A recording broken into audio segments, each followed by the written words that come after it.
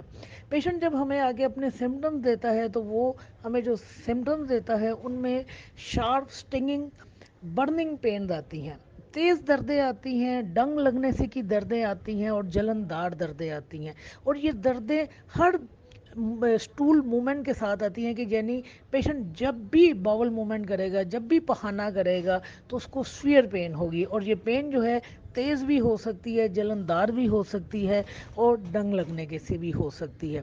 اور یہ جو دردیں ہیں بعض اوقات یہ مختصر ہوتی ہیں, یعنی مختصر وقت کے لیے ہوتی ہیں, اور بعض اوقات یہ دردیں کئی کئی گھنٹے تک رہتی ہیں اور پیشنٹ کو سکون نہیں ملتا ہے. مقد کے ارد گرد جو ہے آپ ان ٹیئرز کو دیکھ بھی سکتے ہیں, یعنی اگر جو ٹیئرز ہیں وہ باہر کی طرف ہیں, کٹ لگے ہوئے ہیں, تو آپ اس کو اپنی آنکھ سے دیکھ بھی سکتے ہیں. بہت زیادہ خارش پائی جاتی ہے, اس کے علاوہ بلیڈنگ پائی جاتی ہے, اور یہ بلیڈنگ جو ہے یہ برائٹ ہوتی ہے, ریڈ ہوتی ہے, یعنی سرخ چمکدار ہوتی ہے, اور فریش ہوتی ہے. فریش اس سینس میں کہ جب بھی پیشنٹ سٹول پاس کرے گا ہر دفعہ میوکس پھٹے گی, ہر دفعہ وہ ٹیئر جو ہے پھٹے گا, اور اس میں سے بلیڈنگ ہوگی. اور یہ بلیڈنگ آپ کو فلش میں بھی نظر آ سکتی ہے, کموڈ میں بھی نظر آ سکتی ہے. اگر پیشنٹ ٹوائلٹ پیپر یوز کرتا ہے تو اس ٹوائلٹ پیپر کے اوپر بھی آپ کو یہ بلیڈنگ جو ہے وہ نظر آ سکتی ہے. پھر مقد میں سے ہر وقت جو ہے وہ ڈسچارج ہوتا رہتا ہے, یعنی کہ موئسچر قسم کا ڈسچارج ہوتا ہے, ہر وقت مقد میں سے رستا رہتا ہے. جو ایریا ہے ہمارا مقد والا وہ سویل کر جاتا ہے, اور وہاں پہ درد بھی پائی جاتی ہے. جو ہمارے اسفنسٹر ہے, جو میں نے آپ کو بتایا کہ ہمارے جو مقد کے اسفنسٹر ہیں, جو رنگز ہیں, وہ اسپیم کی حالت میں بھی چلے جاتے ہیں. اور بہت کم ایسا بھی ہوتا ہے کبھی کبھار, یعنی کہ آپ کہہ سکتے ہیں کہ کچھ کیسز میں ایسا بھی ہوتا ہے کہ پیشنٹ ہمیں کسی قسم کے سمٹمز نہیں دیتا سوائے اس کے, یعنی اس کو پین نہیں ہوتی کسی قسم کی سوائے اس کے کہ وقتاً فوقتاً اس کو بلیڈنگ ہوتی رہتی ہے. اس کے علاوہ اس کو کسی قسم کا کوئی سمٹم نہیں آتا ہے.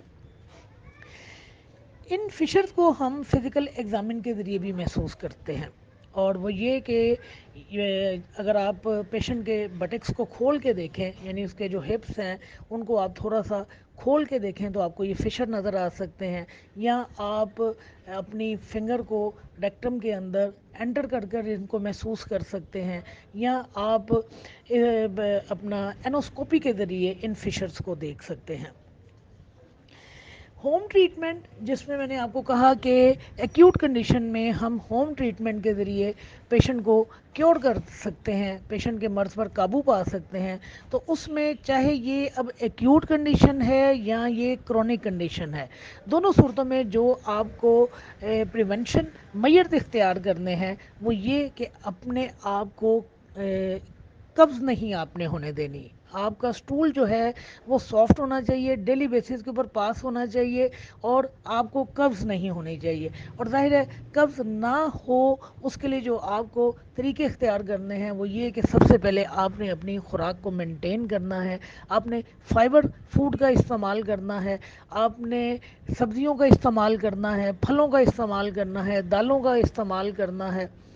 اس کے علاوہ آپ نے فلوئڈ بہت زیادہ لینا ہے, چاہے وہ پانی کی صورت میں لے رہے ہیں یا جوسز کی صورت میں لے رہے ہیں, یا آپ پھلوں کا ایسے پھلوں کا استعمال کر رہے ہیں جن میں پانی بہت زیادہ پایا جا رہا ہے.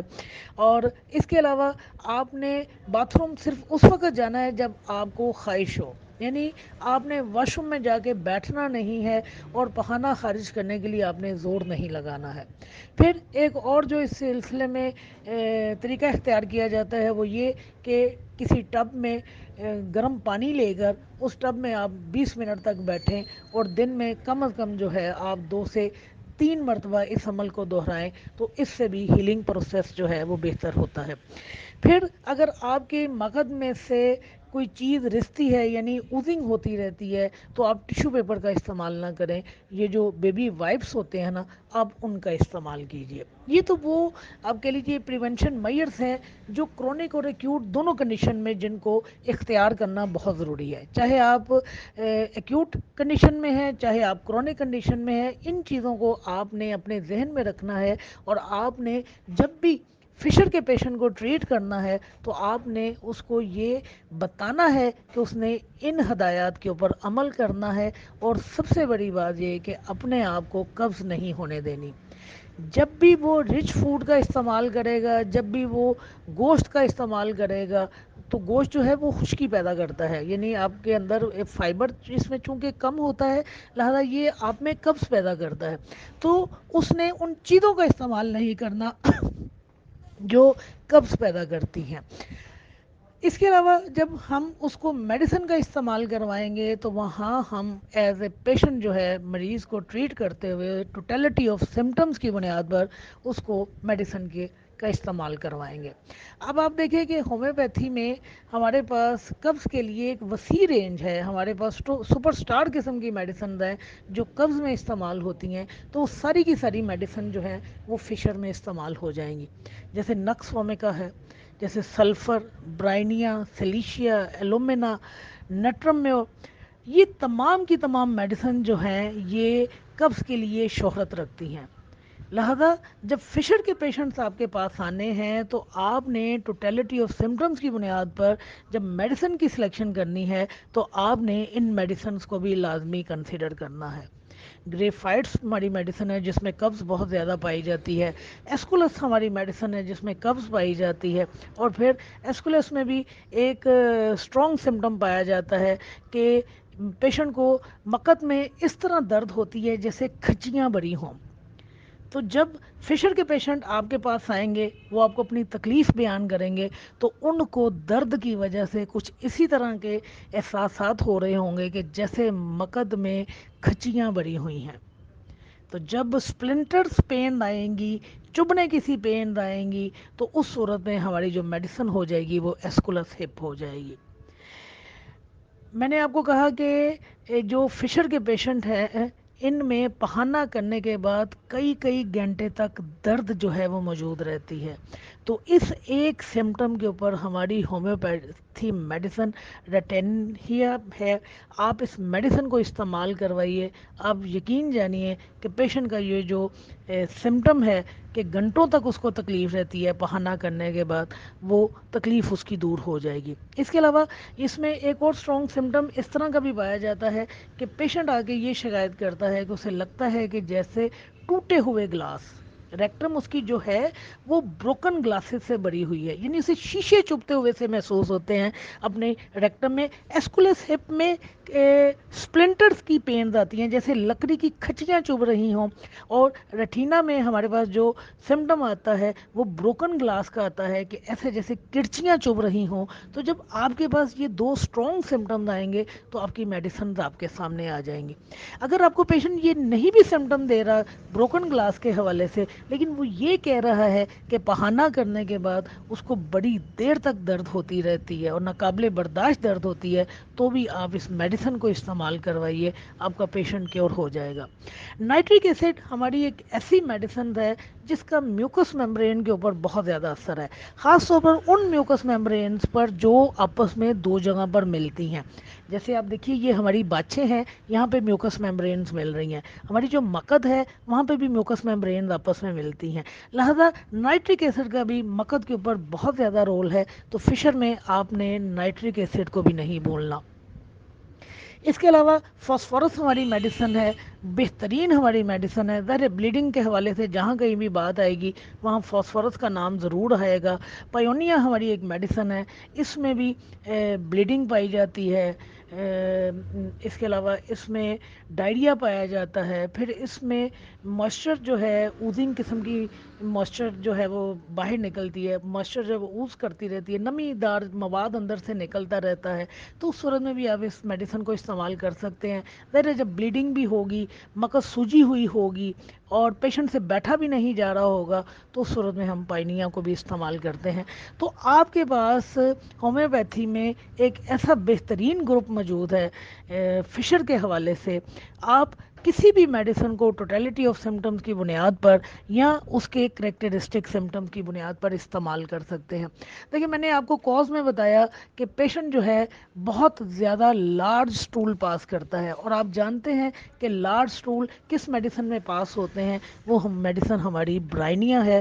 برائنیا کا پیشنٹ جو ہے بہت زیادہ لارج سٹول پاس کرتا ہے، ایک لمبا سٹول پاس کرتا ہے، ہارڈ سٹول پاس کرتا ہے، جلا ہوا سٹول پاس کرتا ہے، اور جب قبض ہوگی، جب سٹول جلا ہوا ہوگا اور نکلنے میں دشواری ہوگی اور وہ نکلتے ہوئے میوکس میمبرینز کو پھاڑے گا، تو اس صورت میں ہماری جو میڈیسن ہے وہ برائنیا ہے۔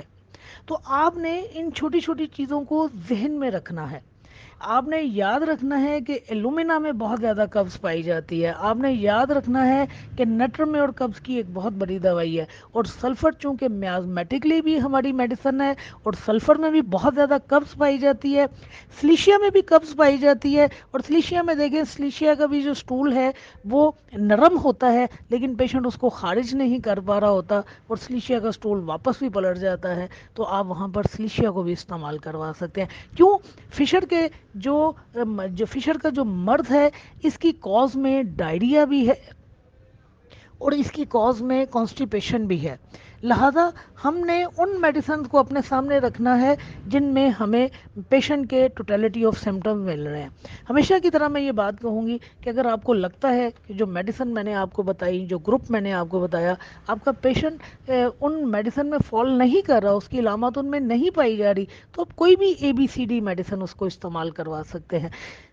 سمٹمز آپ کے سامنے ہیں، سائنز آپ کے سامنے ہیں، آپ جو مناسب سمجھتے ہیں according to totality of symptom آپ اپنے پیشنٹ کو میڈیسن استعمال کروا دیجیے۔ لیکن یہ وہ ٹاپ گریڈ میڈیسن تھی جو فشر کے حوالے سے شہرت رکھتی ہیں۔ میں ایک دفعہ پھر سے ریپیٹ کر دیتی ہوں: nux vomica, lycopodium, graphites, ریٹھینا، paeonia, nitric acid, sulphur, aesculus, phosphorus, silicea, bryonia, alumina, نیٹرمیو۔